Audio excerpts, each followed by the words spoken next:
People think revenge has to be loud, cruel, and final. Mine was none of that. Mine was quiet, almost gentle, and it began with a house. Not just any house, but the first roof I ever bought when I still believed a front door could keep a family safe.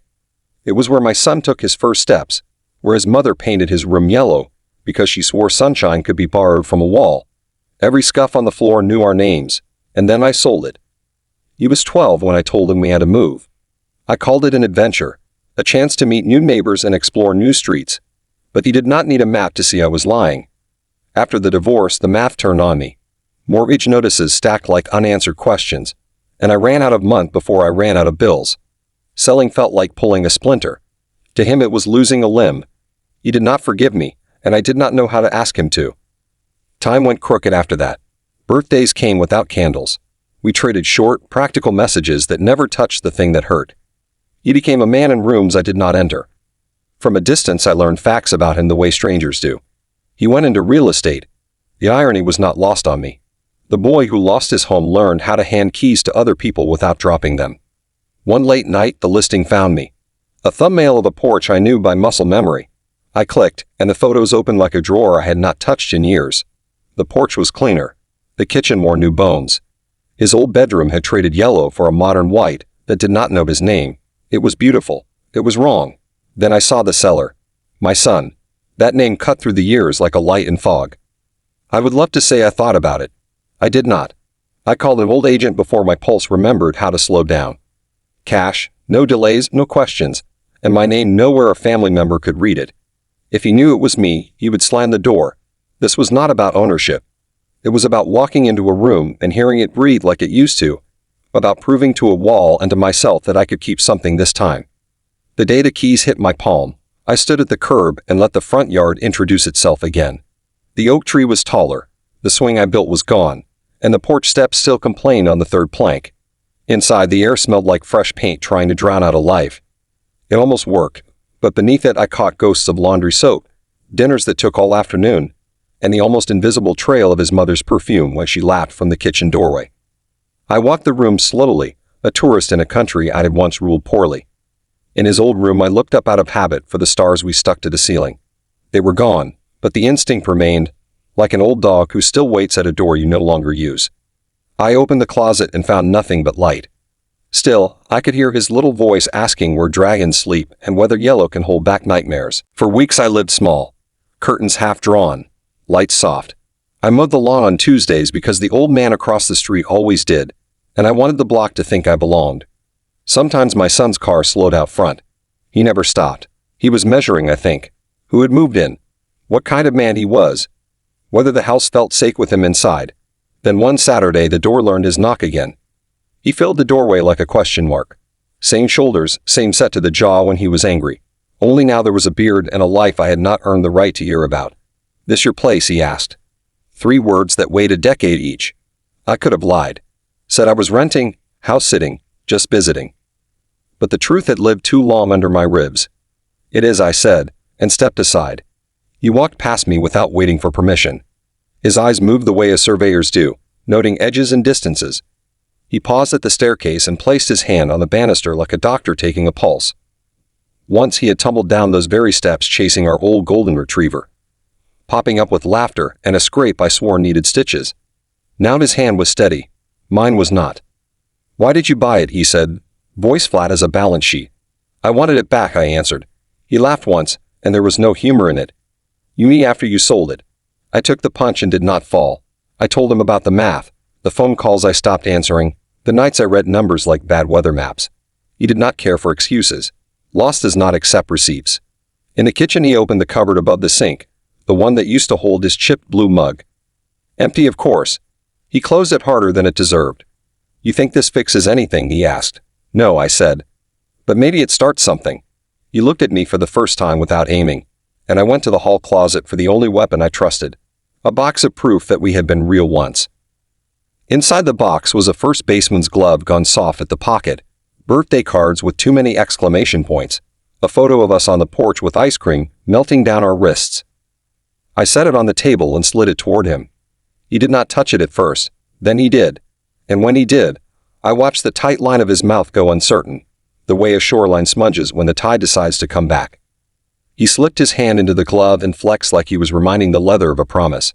He studied the photo a long time. "I do not know if I can forget," he said. "You do not have to," I said. "Memory does not lead just because you tell it to. But maybe we can put new furniture in the same room. We can sit somewhere that does not face the door." We sat without speaking for a while, which used to be impossible for him. As a kid, he could narrate air. Now the silence did not frighten him, and that frightened me. It meant he had learned to hold his pain without asking anyone to carry a corner. When he stood to leave, he paused at the door, and the word "Dad" returned to my house on his breath like a bird I had stopped hoping to see. After that, the house learned new rhythms. He would stop by with a reason that was not the reason. A package had been misdelivered. A neighbor wondered about zoning rules. A loose brick on the path needed setting straight. We stood side by side and fixed small things we could name, and sometimes the conversation tripped into places where names had been missing for years. I asked about his work and learned to listen without turning every sentence into an apology. He told me about clients who thought a house was a miracle cure, about couples who fought in whispers while he measured the dining room, about sellers who believed the past could be painted over. We both knew pain is honest for only a week. On a rainy afternoon, he lingered in the doorway of his old room. "Do you remember the stars?" he asked. I smiled. "I remember how you pretended the dark could not find you under them." He laughed and looked at the ceiling like he could still see the constellations. "Maybe we could put them back," he said. "Maybe," I said, careful with hope like it was glass. Sometimes he would bring coffee and not drink it. I learned to read the tells, a thumb tracing the cardboard sleeve, a jaw that tensed before the word mother. He wanted to ask why the house went before the boat, before the television, before the wedding china we never used. He wanted to ask if I had loved anyone more than the quiet the house bought me after the divorce. I told him I loved him, and that love is a very poor accountant. I showed him the ledger anyway. The old bank letters, the overdue notices, the nights I circled numbers like a hunter tracking something too fast to see. I said I sold the house to keep the lights on, and then sat in the dark anyway. I said I told myself kids are resilient, and learned later that resilience is just another word for scar tissue. He did not forgive me in that moment, but something in him set down its weapons. We started having dinners on Thursdays, nothing noble. Pasta that learned to accept jarred sauce, a salad pretending to be healthy. He would tell me about a deal falling through, and I would tell him about the neighbor who still mowed in sandals. We built a small bridge out of trivial details and met in the middle to rest our elbows on it. On the first warm night of spring, we sat on the porch steps and watched the streetlight turn insects into stars. He asked if I ever thought about moving far away after the divorce. I said I did. I said I nearly left the state because leaving small feels like failing big. Then I said I stayed because I wanted him to know where to find me if he ever changed his mind. He stared at the oak tree and said maybe we both did the best we could with bad maps. Another evening, he came with a shoebox I did not recognize. Inside were copies of listings he had printed years ago, all of them circled, none of them ours. "I used to look for this address," he said. "I would type it in and pretend we still lived here. Sometimes I would park outside and try to remember which window my room was." He laughed without joy. I always got it wrong. I told him about the day I saw him riding his bike past the house after we moved. I had driven by to punish myself and watched him slow at the corner as if a string were tied to his handlebars and the front door. I almost rolled down the window. I almost shouted his name. I almost did the brave thing. Almost is a word that has cost me more than any mortgage ever did. We fixed the loose brick together one Saturday. It took 10 minutes, but we stretched it to 40 because some repairs should be allowed to last. Afterward, he leaned against the rail and said he hated the day I told him we were moving more than he hated the divorce. The house felt like a promise, he said, and when it left, promises sounded like furniture moving in the apartment upstairs. You hear it. It is heavy. It is never yours. I wanted to say I was a young man with too much pride and not enough arithmetic. Instead, I said I was wrong and I was sorry, and if the house could speak, it would say it missed him too. He nodded and looked like a man listening to a radio station just out of range. The song was there. The static was louder. Summer slid in. We put the stars back up, not the same ones, but close enough for muscle memory to pretend. We used a stepladder and a measured kind of laughter. He chose Orion. I chose the Big Dipper. We argued over where to put Cassiopeia and declared a truce above the window. When we turned off the light, the old ceiling looked like it remembered how to keep watch.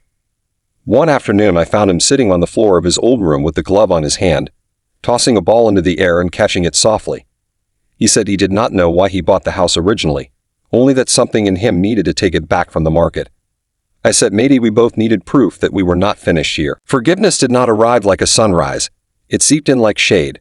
There were relapses, a joke that landed wrong, a silence that felt like the old apartment after a fight. We learned to say I need a minute without making the other person pay for it. We learned that apologies only count if you stop doing the thing you are apologizing for. On the anniversary of the move-out, I made pancakes for dinner the way his mother used to when paychecks arrived late. We ate on the porch with plates on our knees and let syrup be our diplomacy. He asked about her, and I told him the true parts and the kind ones and skipped the parts that only served the storyteller. He said he had already guessed most of it. I said I figured he had. Work got busy for him and the visits shrank. The house held its breath for a few weeks. I let it. I had learned that love does not announce its schedule. Then he called on a Wednesday and asked if I could look at a property with him. Dad, he said, and kicked a dent in my heart I did not want fixed. We drove in separate cars and met in a kitchen that smelled like lemon cleaner and old arguments. He asked what I thought of the bones. I said the bones were good, but the heart would need work.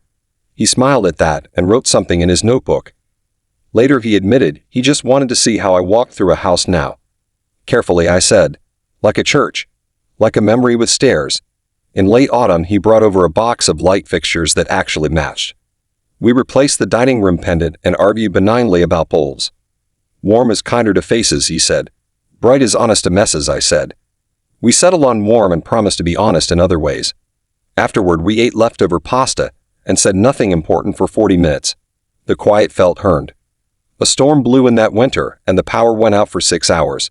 He showed up uninvited with a flashlight and a bag of batteries like a neighbor instead of a son. We played cards at the kitchen table and listened to the house hum even when it was dark. He said he had always liked this neighborhood because even the wind sounded familiar. I said I liked it because the trees kept their promises. Spring returned with wet sidewalks and kids chalking galaxies on the pavement. He stood under the oak and asked if I still had the plans for the old swing.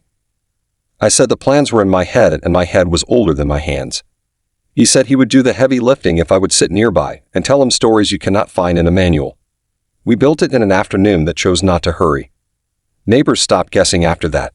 They waved to us with the comfortable nod you give to a pair you have decided belong together in a sentence. We were not a headline anymore. We were a routine. On Thursdays there was pasta. On Sundays there was coffee. On random Tuesdays there was a text that said porch or kitchen, and an answer that said yes. One evening he asked if I ever felt like buying the house was a trick. I said it was a confession disguised as a purchase.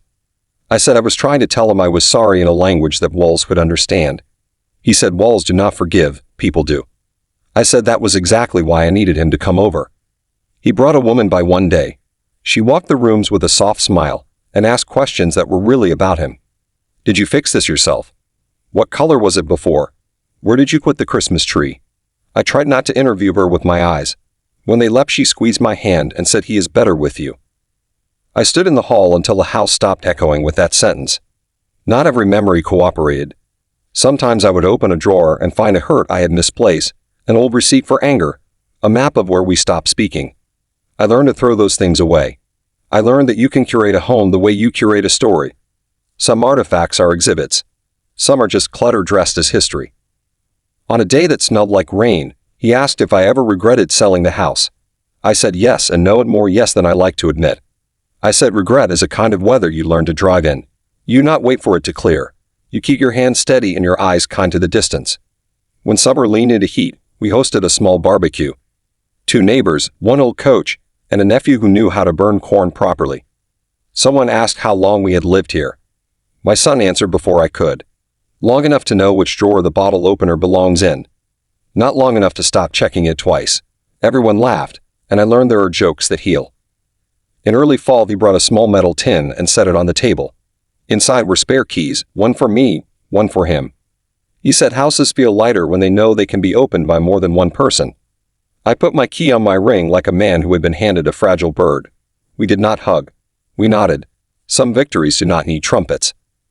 That winter, a pipe in the upstairs bathroom decided it had been loyal long enough.